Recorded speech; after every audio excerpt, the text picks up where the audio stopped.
Welcome to Beauty Talk. Today we have Lauren O'Connor from Cosmopolitan, Middle East. Thanks for coming here today, and we're really glad that you can be here to share a lot of information about beauty trends and beauty products. I want to start off asking you, what are the beauty trends in Middle East?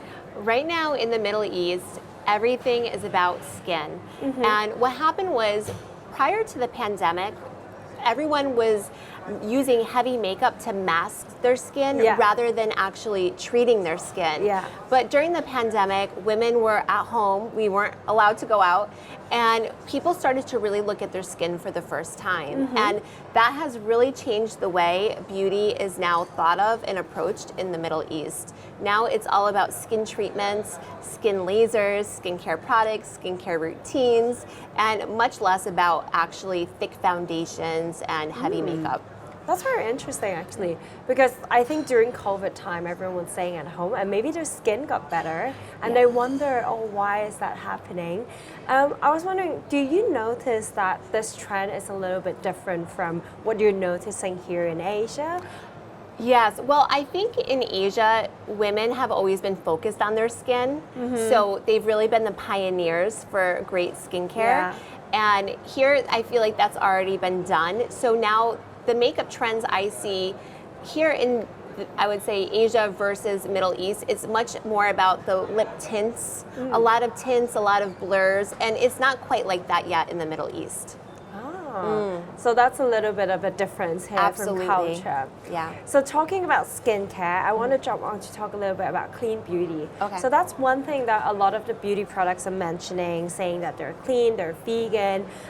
There's so many in the market. What are your thoughts on that trend? I think first and foremost, there's no real definition as to what clean beauty is. Clean beauty can mean something different to every single person. And it keeps growing because at first it was a lot about the ingredients, but then it became, are the products or the formulas sustainable? And are they using water? I mean, there's so many different aspects of it. Personally, I think it's great because it's about awareness and it's making people more aware about what they're putting on their skin and more aware about the environment. So I think it's a great trend, and I think as time goes on, there'll be a more cleaner definition as to what clean beauty is. I agree. There's actually I don't think there's a lot of certificate, or maybe it's more about cruel animal testing, etc. But there's no like a defined definition. Okay, this is definitely clean product. So I guess we have to wait and see. I was wondering if that's also like a big thing in Middle East, because they're now getting into skincare. Do they look for these kind of products, or they're still starting to like? I think that what I see is the Gen Zs, they're looking for it, and they want to only purchase products that have sort of a social responsibility and have cleaner formulas. I think the older people, they just see it as a trend that's going to kind of come and go. But the younger people are the ones that are really pushing it forward and giving it a lot of momentum, a lot of speed, and the drive to keep going. Amazing. So if not clean beauty, tech is another thing that everyone is talking about, regarding if it's AI or products that are hardware that actually supposedly brighten your skins and remove your dark circles. What about that trend? Well, there's a new term that I've heard called green tech. And I still don't know exactly what it is, but apparently it's going to be the next big thing in beauty. And I think there's a lot of tech going into the ingredient formulas. But then there's also the tech for lasers and at-home LED type treatments. So I think everything is going to turn into tech in one way or another, or it's going to be influenced by tech. And I bet in 5 years, we'll be having a very different conversation because we'll have just all tech. I agree. I think tech covers from having a physical product at home to actually going to a store and testing your skin for a specific product. So that's definitely, again, the next big thing. I was thinking, there are so many of these new products in the market, and every other month or so, I see new brands coming onto malls and stuff. Do you think the market is a bit oversupply, or do you think that's actually a better choice for consumers? Personally, I think it's wonderful. My motto is the more, the merrier. And I love seeing new innovative products. Yeah. I don't want the same old thing. And I think there's so many creative entrepreneurs that have great ideas that can really change our beauty routines and our day-to-day life. So I think the more products, the better. And the ones that aren't going to sell, the ones that aren't great, they're just going to go away. The ones that are really great and are going to kind of shape and shift the beauty industry are going to pave the way for even better products to come. So yes, there's lots of them. It is oversaturated, but there's always room for more. So on to like more the merrier. A lot of people think still a myth that more expensive is the better. And I was wondering, as the person that's an expert in this area, do you agree with that statement? No.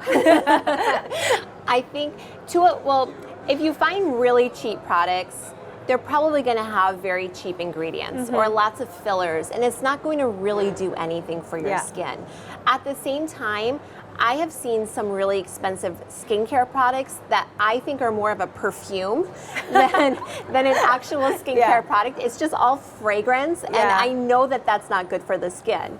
So I think it's somewhere in the middle is where you're going to find products that are fairly priced but are going to really transform your skin.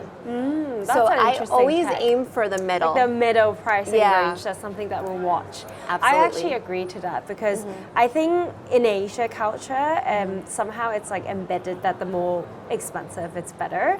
So oftentimes it's also a branding, right? When you look at that brand name, if I use it and my friends use it, they think it's so special. Right. But after testing it and trying it, I thought it was just me and I didn't feel anything about it. Yeah, exactly. Sometimes I mean, when I was younger, I would try the really expensive creams and I put it on my skin and my skin would react to all the fragrance. Oh no. Yeah, so I could just smell I could smell my face. Yeah. So I really think that it's not about the price point.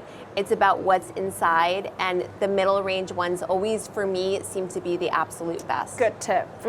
So talking about tips, I was wondering if you have any recommendation first on skincare. Yes, I'm such a skincare person. I'm 41 years old. I can tell. I have a 14-year-old daughter. I started her on a skincare routine when she was 11, and I'm a really big fan of vitamin C. I think it's a fantastic ingredient for the skin. I have seen a huge change in my skin since I started using it about 6 years ago. And it just really smooths out the fine lines and wrinkles. It brightens the skin, it reduces hyperpigmentation, and it just gives that beautiful glow that we're always looking for.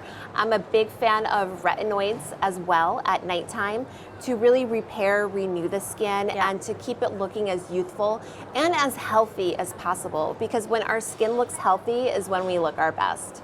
And lastly, SPF is just, I will not compromise on it. I wear my SPF every single day, all over my body. And that's the one thing I tell women and men that they really need to do to not only prevent cancers and having some serious health issues with their skin, but also to keep the skin looking just as fresh and healthy as possible. I love that you mentioned both women and men need SPF because for some reason, still a lot of guys think they don't need a skincare routine. They think skincare routine is only to look pretty, but not to protect yourself. So that's a big myth that I feel like you should start reading Cosmopolitan as well. I agree with you. My husband, his skincare routine is when he washes his hair with a shampoo and the shampoo goes down his face. That's his skincare routine. And he's married to me.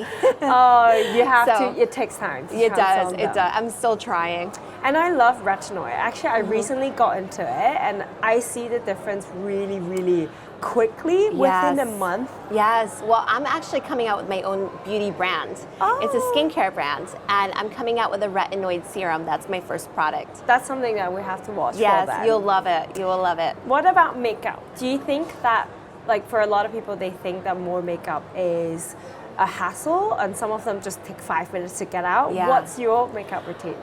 When I was younger, especially living in the Middle East where women at that time were wearing heavy makeup. I Yeah. was doing the thick contouring and the highlighting and it just having a 30 to 40 minute makeup routine. And nowadays, I am so much more minimal and my skin feels great. It can breathe.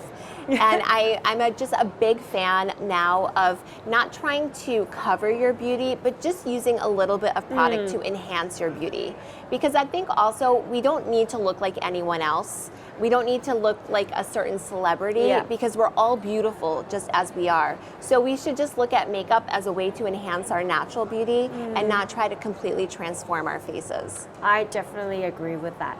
If you have to pick up like one piece of skincare and one piece of makeup away from home, and only one, what would you pick? That I could take with me and use, or I would have to get out of my routine? You have to take it out and then bring out with you, and you can only allow to bring one piece. SPF for skincare. Okay. Absolutely. Even at night, I'll just take the SPF. Yeah. Okay. And for, I would say a lip gloss, because I just love for my lips to just feel comfortable. Yes. And so it would do SPF and lip gloss, and I can just pinch my own cheeks. A natural way of doing your beauty routine.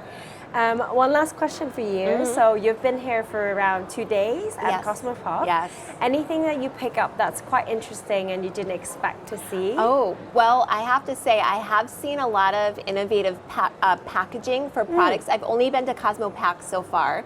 So this is my first day at Cosmoprof, but it just looks like getting back to that technology, packaging for products is getting better and better. Yeah. And I'm just loving everything I'm seeing. I think that in the future, products are just going to be a lot easier to use, easier to travel with, to carry. And I love the fact too that more sustainable materials are being used, so it's also better for the environment.